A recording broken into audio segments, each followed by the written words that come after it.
Picture this, a family of 4, laughing in their rental SUV, driving into the heart of the Mojave Desert, chasing the American dream under a blazing summer sun. In a single moment, one wrong turn changes everything and they vanish without a trace. What could make an entire family disappear in one of America's deadliest landscapes? This is the story of the Morrow family, a mystery that haunted investigators for 15 years, until 2 hikers stumbled across a clue that cracked the case wide open. Hey, don't forget to like, please subscribe for more shocking crime stories, and hit the bell icon. The darkest truths are yet to come. Let me take you back to June 12, 2008, when the Morrow family, Mark, 38, his wife Elise, 35, their 12-year-old daughter Sophie, and 6-year-old son Liam landed at Las Vegas International Airport. They were Canadians from Vancouver, bursting with excitement for their first big U.S. road trip. Mark, a high school science teacher with a passion for adventure, had spent months planning this journey. He'd grown up reading about the wild beauty of the American Southwest, its endless canyons and star-filled skies. Elise, a nurse with a warm smile, was the practical one, double-checking their supplies and itinerary. Sophie, their bright, curious daughter, clutched a notebook to sketch the desert plants she'd read about, while little Liam, full of energy, couldn't wait to see real cacti. They were a family chasing memories, ready to explore a world far from their rainy coastal city. From Vegas, they rented a silver 2008 Toyota Highlander, perfect for their planned route through Nevada's deserts and into California. Their first few days were a whirlwind of tourist stops, the neon glow of the Strip, a quick detour to Hoover Dam, and a night camping under the stars near Red Rock Canyon. Mark called his brother back in Vancouver, joking about the heat and promising to send photos. Everything seemed perfect, but on June 18th, they set out for the Mojave Desert, a place where beauty and danger walk hand in hand. The Mojave isn't just hot, it's a furnace, with temperatures that summer hitting 118 degrees Fahrenheit. The landscape is a maze of rocky washes, jagged hills, and roads that vanish into nowhere. They didn't know it yet, but the desert was about to swallow them whole. The Morrows had a guidebook, a glossy English-language edition they'd picked up at a Vegas bookstore, filled with colorful photos and tips for desert travel. It promised scenic routes and hidden gems, but it was printed in 2005, and some of its maps were dangerously outdated. They checked into the Mojave National Preserve's Visitor Center at Kelso Depot on June 18th, buying a park map and chatting with a ranger about their plans. Mark mentioned they wanted to see the Kelso Dunes and maybe camp near Chima Dome, a volcanic landmark. The ranger warned them to stick to paved roads and carry extra water, but Mark, confident in his planning, nodded and smiled. They left the depot with 2 gallons of water, a few snacks, and a tank full of gas, ready to explore. That night, they camped near the dunes, roasting marshmallows and laughing as Liam tried to talk to the coyotes howling in the distance. Sophie sketched the sunset, her pencil capturing the way the light bled orange across the sand. It was the kind of moment families dream of, pure, unfiltered joy. But the next morning, June 19th, they made a decision that would change everything. Their guidebook showed a shortcut, a dirt road called Cinder Path, that supposedly looped back to the main highway through a remote stretch called Devil's Wash. It looked simple enough on paper, a 20-mile track to cut their drive time. What the guidebook didn't mention was that Cinder Path was an old mining trail, abandoned since the 1980s, barely passable, even for rugged off-road vehicles. Their Highlander, built for city streets and mild trails, wasn't equipped for what lay ahead. Imagine if you were out there, driving through a desert so vast it feels like the edge of the world, and your map tells you to take a turn onto a road that looks like it hasn't been touched in decades. Would you trust the map or turn back? Most of us would hesitate, but Mark was a problem solver, a guy who believed in his research. He saw the dirt track stretching into the distance and thought, this is it. Elise, trusting his judgment, agreed. The kids, oblivious in the back seat, played games on Sophie's handheld console. They drove deeper into Devil's Wash, the terrain growing rougher, the tires crunching over loose gravel. By noon, the Highlander was struggling, its wheels spinning, in soft sand. Mark pushed on, thinking they were close to the highway. Then, with a sickening lurch, the SUV sank into a deep wash, its undercarriage lodged on a boulder. They were stuck. The family tried everything, digging around the tires, placing rocks for traction, revving the engine until it screamed. Nothing worked. The sun was relentless, the air thick with heat that made it hard to breathe. Their 2 gallons of water, meant for a day trip, wouldn't last long. Mark checked the guidebook again, his face tight with worry. It showed a small ranger station 10 miles south, near an old mining camp called Ironwood.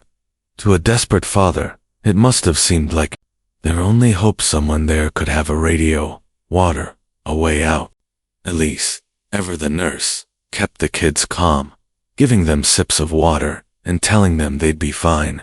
But as the day wore on, the reality sank in. No one knew where they were. They hadn't told anyone their exact route, and their cell phone had no signal in this dead zone. By nightfall, they decided to stay with the vehicle, hoping for a passing ranger or camper. They slept in the Highlander, the desert's chill, replacing the daytime heat. The next morning, June 20th, with water running low and no sign of help, Mark made a choice. He and Elise packed a backpack with their remaining water, some granola bars, and Sophie's notebook. Leaving a note on the dashboard, stranded, heading south to Ironwood Camp. Please send help. They locked the SUV, thinking they'd be back soon. Sophie, clutching her pencil, and Liam, clinging to his mom's hand, followed their parents into the desert, heading south toward a mirage of safety. Days passed. The Morrows didn't return to Vegas for their scheduled flight back to Vancouver on June 24th. Mark's brother, Daniel, grew worried when he didn't hear from them. He called the rental company, who said the Highlander hadn't been returned. By June 26th, Daniel contacted U.S. authorities, sparking a missing persons report. The Mojave National Preserve launched a search, but the desert is vast, 1.6 million acres of rugged wilderness. Initial sweeps focused on main roads and popular campsites, but the Morrows were nowhere near those. Rangers found no trace, no clues, just an eerie silence. The case went cold, filed away as another desert mystery. Theories swirled.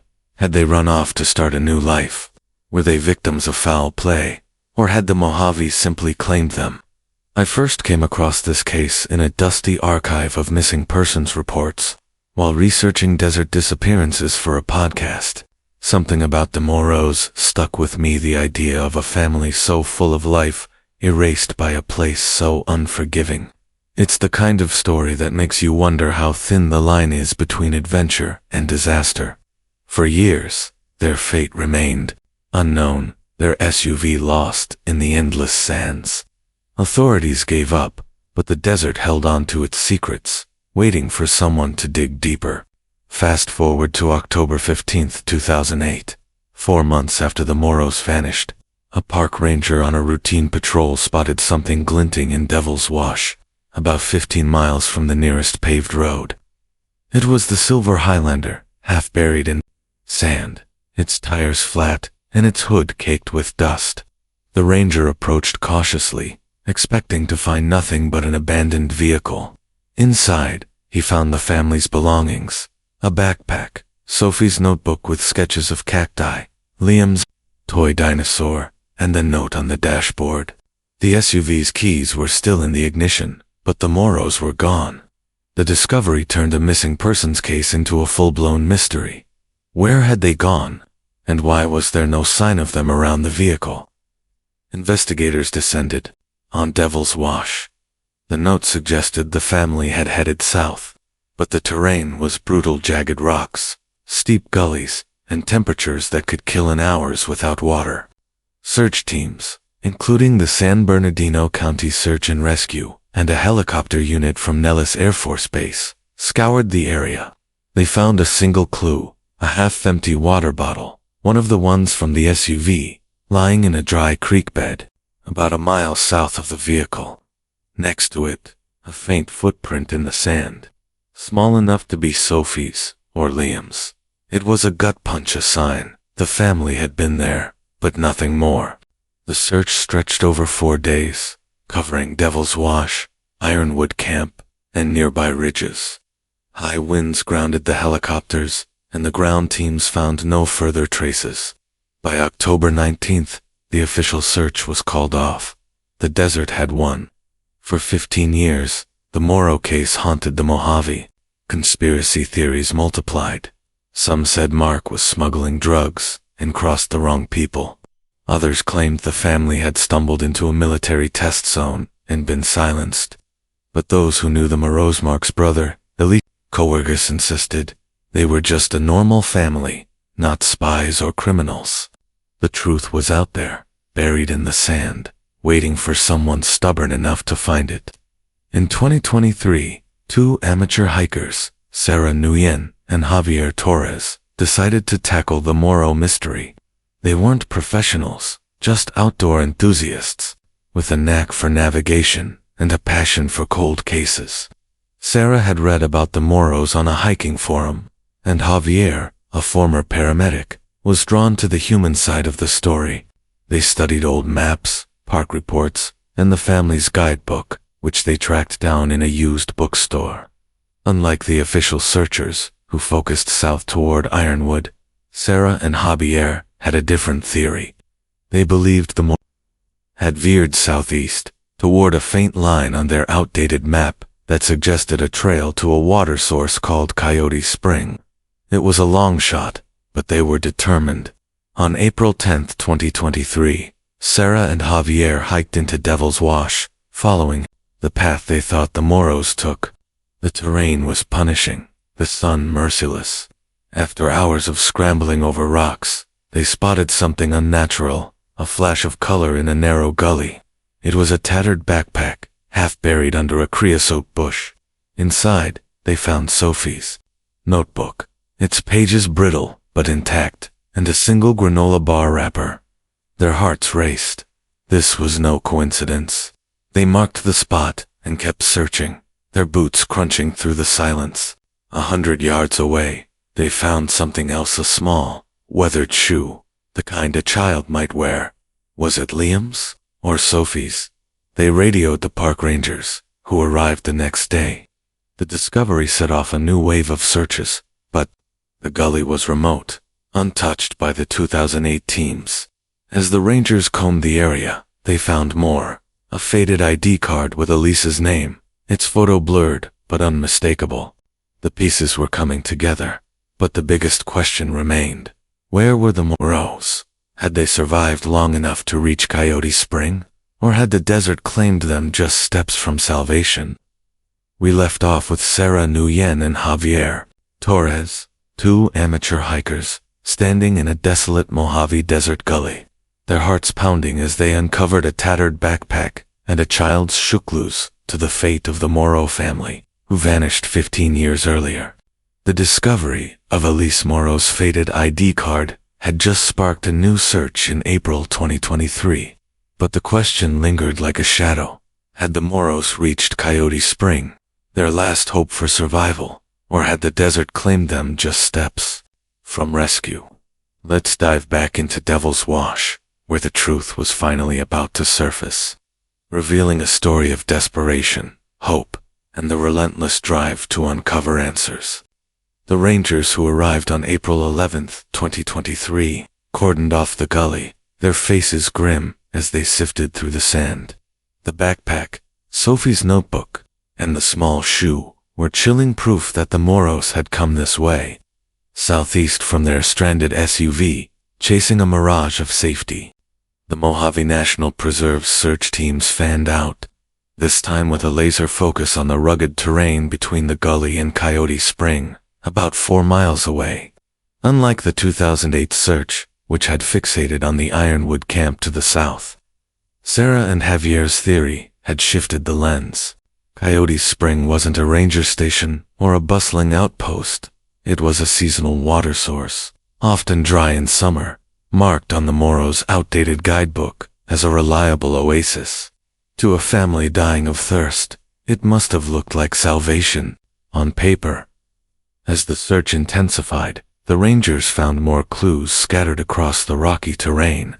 A mile from the backpack, tucked under a jagged outcrop, was a scrap of fabric blue, faded, likely from Elise's windbreaker. Nearby, a granola bar wrapper, identical to the one in the gully, lay half buried in the sand. The trail was faint, but undeniable. The Morrows had been here, moving southeast, their steps growing weaker with every mile. Imagine if you were out there, your throat dry, your kids stumbling behind you, clinging to a map that promised water just over the next ridge. Would you keep going, or collapse under the weight of doubt? That's the choice Mark and Elise faced, driven by a parent's instinct to protect their children, no matter the cost. The rangers pushed deeper into the wash, their boots crunching over gravel as the sun climbed higher. On April 12th, a volunteer from the San Bernardino County Search and Rescue spotted something glinting in a narrow ravine, a metal keychain, engraved with the initials MM. It was Mark's, a gift from Sophie for Father's Day, mentioned in his brother's police report years earlier. The keychain was a gut punch, a personal relic of a man who'd fought to save his family. But it wasn't just the keychain that stopped the searchers cold. A few yards away, partially covered by a creosote bush, they found human remains, scattered bones, bleached by 15 years of desert sun. The scene was hauntingly quiet, the wind carrying only the whispers of a tragedy long buried. Forensic teams were flown in the next day. The remains were carefully collected, each fragment a piece of the puzzle. DNA testing confirmed the worst. They belonged to Elise Morrow. Her dental records matched a partial jawbone, and a fragment of her ID card's laminate was found nearby, as if she'd clutched it until the end. The searchers pressed on, driven by Sarah and Javier's insistence that the family had stayed together. 2 days later, on April 15th, they found more remains in the same ravine, about 200 yards from Elise's. These belonged to Mark, identified by a titanium pin in his femur from an old skiing injury. The proximity suggested they'd died close to each other, perhaps holding on until the end. But what about Sophie and Liam? The searchers scoured the ravine, their hope fading with each passing hour. On April 17th, a ranger noticed a small, unnatural shape wedged in a crevice, a child's backpack, its straps frayed but intact. Inside was Liam's toy dinosaur, the one he'd carried everywhere, and a crumpled page from Sophie's notebook. The page had a sketch of a cactus, with a single word scrawled in shaky handwriting. Mom. It was a dagger to the heart, eh? Glimpse into a 12-year-old's final moments, trying to make sense of the nightmare. Nearby, they found more remains, too degraded for immediate identification, but small enough to belong to children. DNA tests would later confirm they were Sophie and Liam, their lives extinguished just 2 miles from Coyote Spring. The pieces started coming together, painting a picture of a family's desperate fight against the Mojave's cruelty. Back in 2008, after their SUV got stuck on June 19th, the Morrows had spent a night in the vehicle, hoping for rescue. When none came, they set out on June 20th, locking the Highlander and heading southeast toward Coyote Spring, misled by their outdated guidebook. Mark, the planner, likely believed they could make the 10-mile trek in a day. Elise, the protector, kept the kids moving, rationing their dwindling water. They'd left the water bottle and footprint found in 2008, about a mile from the SUV, a sign of their early struggle. By the time they reached the gully, where Sarah and Javier found the backpack, they were likely dehydrated, disoriented, and exhausted. The ravine, where they ultimately died, was their final stop, a place where they sought shelter from the relentless sun. Coyote Spring. Their goal was a cruel irony. Rangers later confirmed it had been dry that summer, a detail missing from the Morrow's guidebook. Even if they'd reached it, there would have been no water, no rescue, just more desert stretching endlessly before them.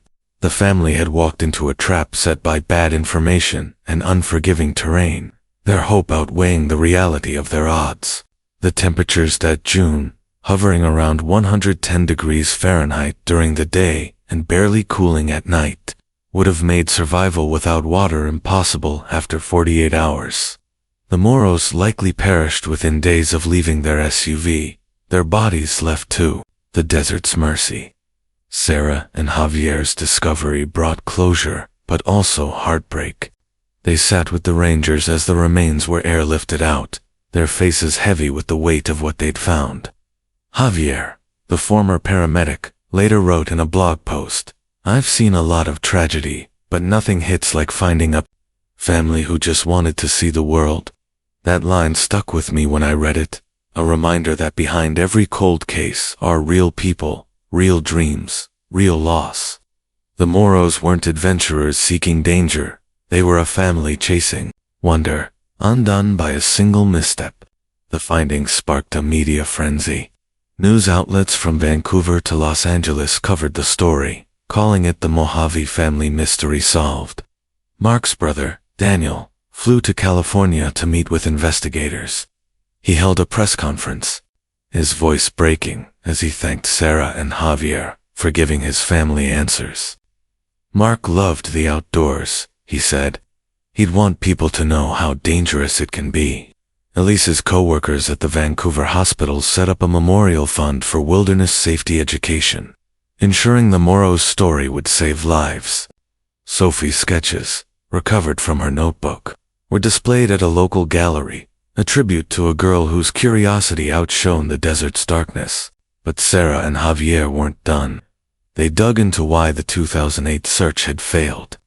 Official reports showed the teams had focused on Ironwood Camp because it was a known landmark, dismissing Coyote Spring as too remote for a family to reach. Sarah, who'd studied the Morrow's guidebook, found the fatal flaw. It marked Coyote Spring as a year-round water source, a lie that led the family to their deaths. She and Javier pushed for better mapping standards in national parks, their persistence turning tragedy into change. Their work led to updated signage in the Mojave National Preserve, warning visitors about outdated guides and the dangers of unmarked trails. The Morrow case teaches us something profound about human nature. Mark and Elise weren't reckless. They were parents doing what they thought was right, trusting a map that betrayed them. Their story is a stark reminder that nature doesn't care about your plans or your dreams. It's a force that demands respect, preparation, and humility. Imagine if you were told a shortcut could save you time, but one wrong step could cost you everything. Would you take it? Most of us would pause, but in the heat of the moment, hope can blind us to danger. I think about the Morrows sometimes, especially when I'm out hiking, the sun beating down and the trails stretching into the unknown. Their story isn't just a cautionary tale, it's a testament to the lengths we'll go for the ones we love, and the power of those who refuse to let the truth stay buried.